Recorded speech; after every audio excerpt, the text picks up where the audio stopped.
The ultimate guide to cheap and nutritious poultry feed. Best ingredients and exact ratio for maximum profit.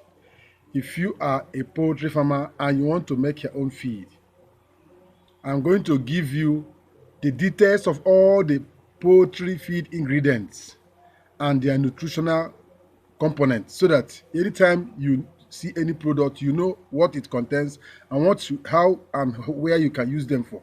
So I'm going to give you the feed ingredients for energy, protein, vitamins and minerals and fat. Each of the ingredients I mentioned for you, I'll give you all their nutritional value so that anytime you want to make your own feed, you'll be able to know how to use them. And in most of my feed formula, I mostly concentrate on the protein content. Not because feed is only for protein. No. Feed has a lot of components that make up that balanced ration. And these components include the energy, that's the metabolizable energy, crude protein, crude fat, vitamins, and minerals. So all these ingredients come together to form a balanced ration. So in this video, if this is what you want to watch, watch it the end. And if you like this topic, give it a thumb up. And most of my feed formula, you see that I concentrate mostly on protein because protein is the major ingredient that gives the flesh, and others work together. They work together to do the work, but I concentrate on protein because if I do calculate protein and others, the video will be too long. So once I'm through with the protein, you can use the same formula, the same format, and do get the calculation for the other ingredients required to make the feed balanced. So in this particular video, I'll give you all the ingredients one after the other and give you the nutritional condition or component, the nutritional component of each of those ingredients so that you can make your own feed by yourself and you can also formulate by yourself.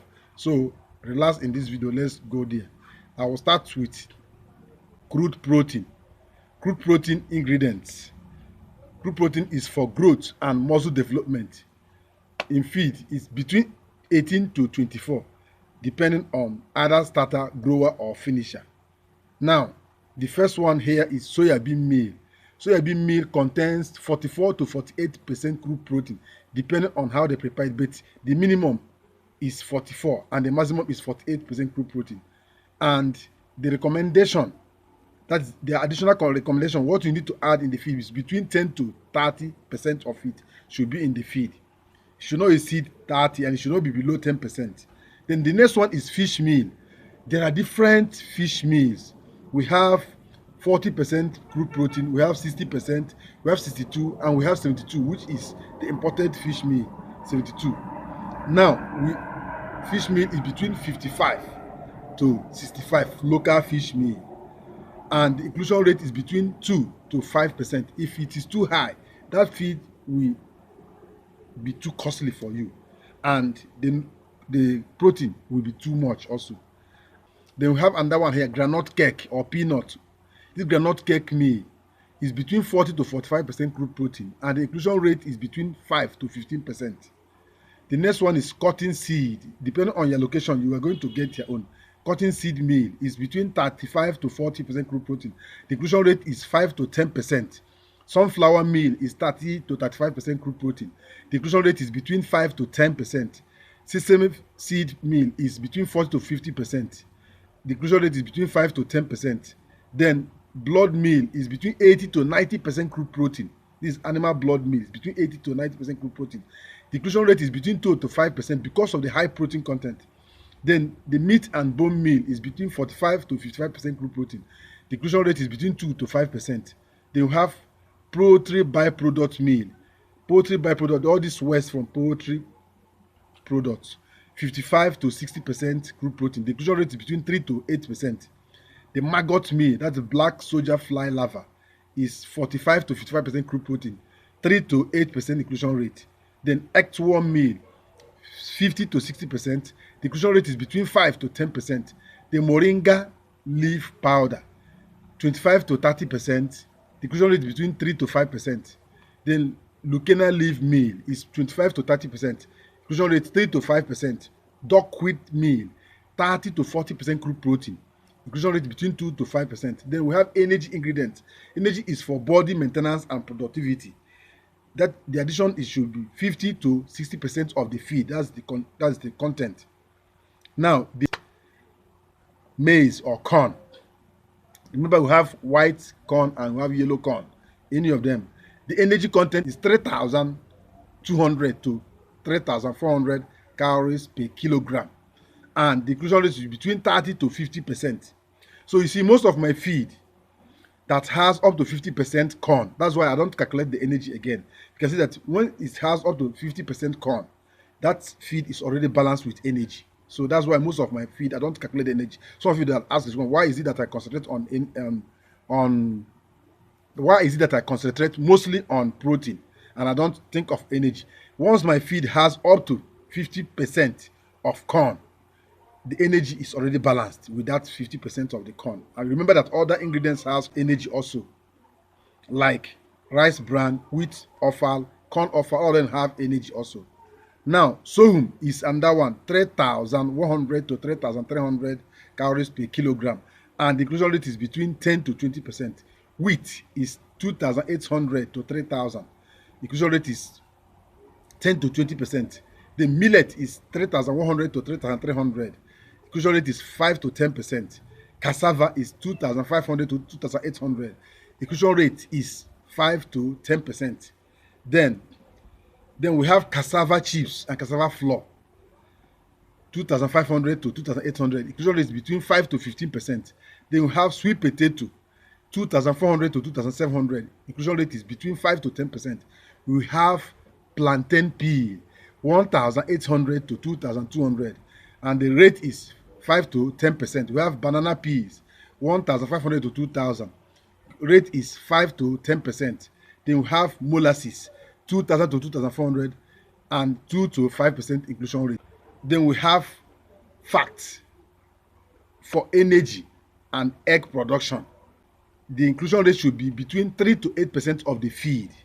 That's the content in the feed should be between 3 to 8%. Then the sources are vegetable oil or soya bean oil or palm oil or sunflower oil, any of this oil, 2 to 5% inclusion rate, and the content is 95 to 100% fat. Fish oil is under one, 90 to 95% fat. The rate should be 1 to 3%. Groundnut oil, 90 to 95% fat. Rate is 1 to 3%.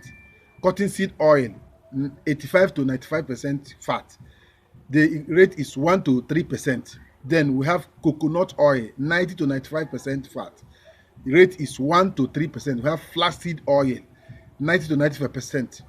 Then rate it should be 1 to 3%. Then we have vitamin sources. Vitamin is for immunity and the growth of a poultry and livestock animals. And the inclusion rate in the feed should be 1 to 3% of that particular feed. Then we have vitamin A. Vitamin A is from carrot meal, pumpkin leaves, moringa leaves can give you vitamin A. And the inclusion rate should be 0.5 to 1%. We have vitamin B, brewer's yeast, alfalfa meal will give you this 0.5 to 1% also. We have vitamin C, papaya leaf, citrus peas, all this can give you this 0.5 to 1%. Vitamin D, eggshell membrane and sunlight exposure can give you this 0.5 to 1%. Vitamin E, wheat germ and sunflower meal can give you this. Inclusion rate is 0.5 to 1%. We have alfalfa meal, green leafy vegetables, all these vegetables, when you add them to the feed also, 0.5 to 1%. Then we have mineral sources for your feed. Minerals is for strong bones and eggshell formation. Then the inclusion rate in the total feed should be 2 to 5% of the feed. Then the sources are 1. Calcium is from limestone, oyster shell powder gives you this, and the rate should be 2 to 4%.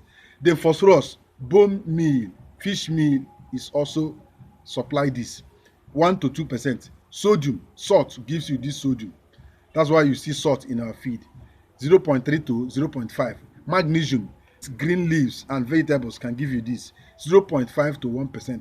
Potassium, banana peas, wood ash can give you this, 0.5 to 1%. Then zinc, brewer's yeast can give you this, 0.2 to 0.5. Then let me give you the summary of all the ratio and general guide. Now we have protein sources between 18 to 24% crude protein. They have energy in the feed should be energy sources should be 50 to 60%. So if you are using corn or millet, all these energy sources, inclusion rate should be 50 to 60%. Then fat sources should be 3 to 8% of the total feed. Vitamin sources should be 1 to 3% of the total feed. Then mineral sources 2 to 5% of the will give this feed balanced ration. If you like this particular video, please give it a thumb up, like and share this video to reach more farmers. Please take time and copy out all this information I'm giving you. This is the information you use to make your own feed in your farm. Very cheap and balanced ration. So anytime you want to make calculation, these are the ingredients you're going to use. Get their details and use them to make your feed. Thank you for watching this video till the end. Those of you that are asking questions that I'm only concentrated on protein, now you can use this information I give you now to calculate for the protein, fat, energy, minerals, and others. Then you can do that by yourself. Thank you very much. Till I come your way with another interesting video very soon. Don't go far. Bye for now.